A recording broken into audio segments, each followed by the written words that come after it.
Si une personne perd ses dents, peut-elle manger de la viande? Ce corps est en train de changer. Et donc ce corps ne peut pas nous donner le bonheur. L'esprit change et donc il ne peut pas nous apporter le bonheur. Mais Atma, l'âme spirituelle, est immuable. Donc l'Atma peut nous apporter le bonheur. À quel moment peut-on comprendre que l'Atma est immuable? Quand cela arrivera-t-il? C'est ma question. Quand pouvons-nous comprendre que l'Atma n'est pas sujet au changement?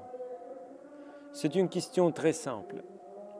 En fait, cela n'est possible que si nous commençons à écouter Atma Tattvavid, Guru, une personne qui a connu l'âme, qui a connu sa l'âme, qui a connu Atma.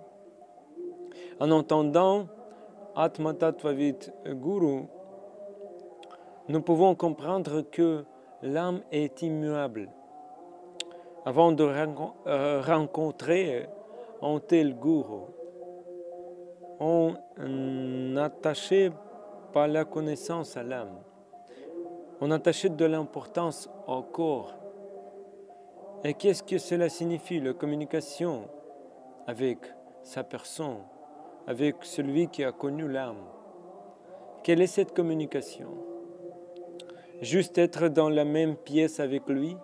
Non. L'association avec une telle personne qui a connu l'âme signifie que nous devons aller vers lui et l'écouter parler du Seigneur suprême. Une telle personne essaie toujours de parler du Seigneur. Et le Seigneur est la source de tout. Si vous écoutez réellement de telles conversations, vous serez libéré de toute imperfection, de toute réaction karmique, de l'influence des qualités matérielles et des activités matérielles. Et nous développerons un désir de servir Krishna avec amour, et parce que Krishna est le seul qui a besoin d'être servi. Comment pouvez-vous le servir avec amour? C'est l'autre question. Nous apprenons tout cela d'une telle personne. Et lorsque nous servons Bhagavan Krishna, le Seigneur suprême, avec amour, cela sera considéré comme Naishtiki Bhakti, une dévotion, service solide, stable et immuable. Alors un seul désir restera avec nous. Comment puis-je servir Krishna de mieux en mieux?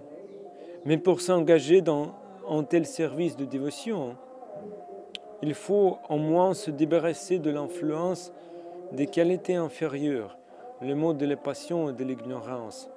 Au moins le mode de la bonté doit rester. C'est pourquoi il est dit qu'au moins il doit y avoir Sattvaguna, le mode de bonté. Si vous voulez servir Krishna, c'est la condition principale.